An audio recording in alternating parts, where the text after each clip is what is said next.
Bonjour à toutes et à tous, bienvenue en direct du Studio 2 de Corbeau News Centrafrique. Aujourd'hui, on va mettre les pieds dans le plat avec un sujet qui touche directement le portefeuille des contribuables et l'efficacité des projets dans notre chère République centrafricaine. Pour éclairer nos lanternes avec sa perspicacité habituelle, je suis ravie d'accueillir Arsène Feïmo-Nazoui.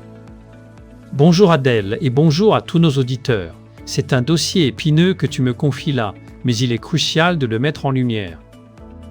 Nous allons décortiquer cette affaire qui agite Bangui, notamment la décision des autorités de mettre un terme à certaines collaborations avec l'UNOP, l'Office des Nations Unies pour les services d'appui au projet.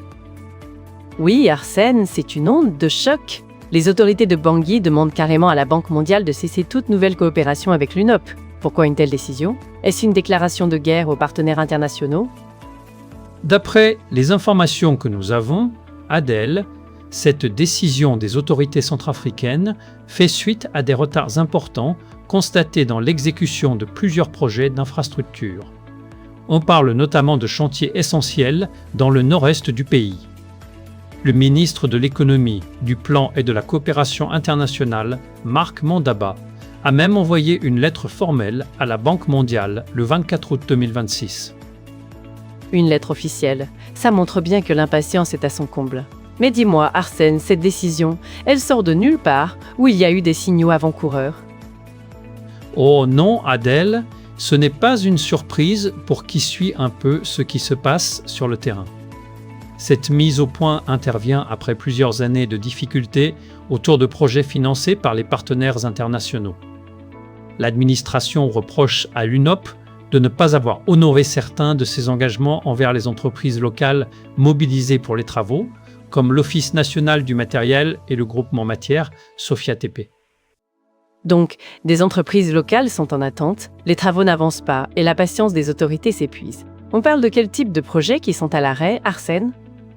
Sur l'axe Mombré-Bamingindele, par exemple, Adèle, une composante initialement prévue pour la réhabilitation de 400 km de pistes rurales dans la Vakaga, a été subitement réorientée vers la construction de 4 ponts.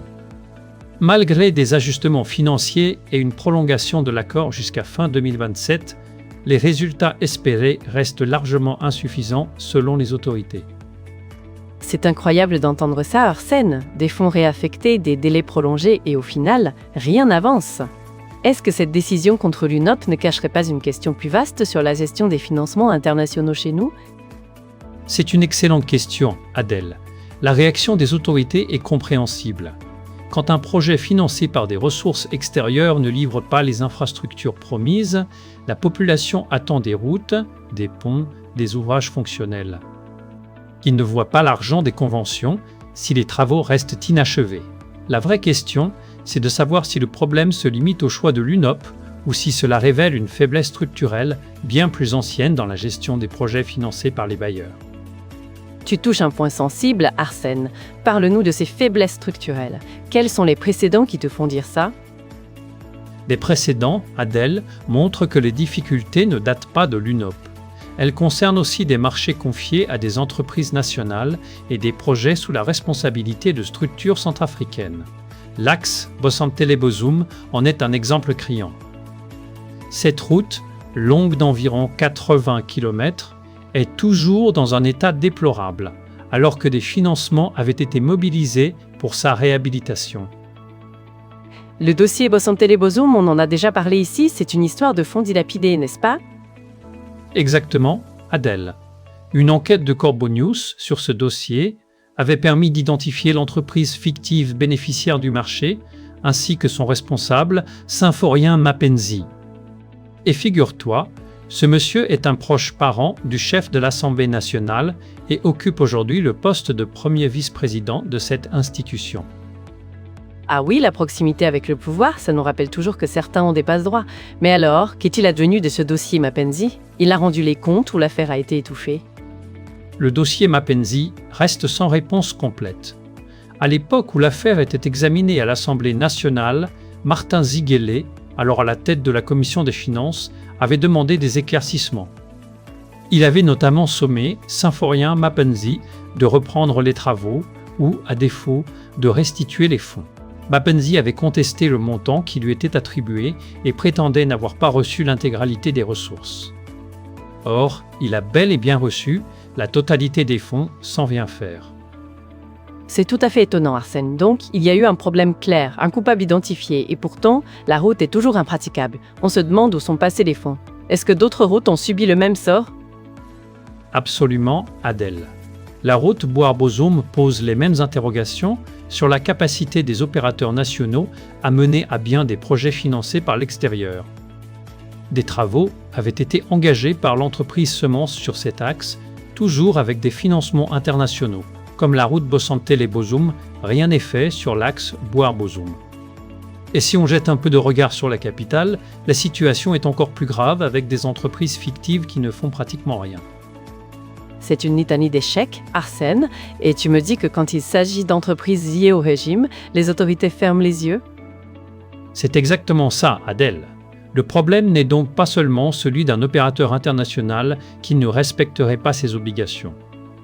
Il concerne aussi les structures nationales qui ont reçu la responsabilité de projets importants sans parvenir à produire les résultats attendus.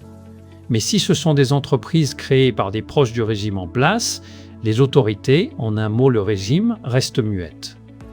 Elles ferment les yeux et leurs oreilles. Ça va loin, Arsène. Et ce n'est pas qu'une question de route, si je comprends bien. On parle aussi d'autres secteurs? Oui, le même problème apparaît dans d'autres secteurs, Adèle. Prenez l'éducation, par exemple. Des financements de la Banque mondiale ont été mobilisés pour soutenir le recrutement et la rémunération d'enseignants affectés dans les différentes régions du pays. Or, le paiement de ces enseignants a régulièrement été marqué par des retards et des mouvements de grève. Le financement existe, mais la chaîne permettant de faire parvenir régulièrement les ressources jusqu'aux bénéficiaires reste fragile. C'est désolant. Donc l'argent est là, mais il n'arrive pas à destination. Est-ce que ça veut dire que les autorités doivent s'appliquer à elles-mêmes les mêmes exigences qu'elles demandent à l'UNOP? C'est la conclusion qui s'impose, Adèle. La décision concernant l'UNOP peut être vue comme une mesure de précaution. Mais elle ne devrait pas servir à déplacer le problème d'un opérateur vers un autre.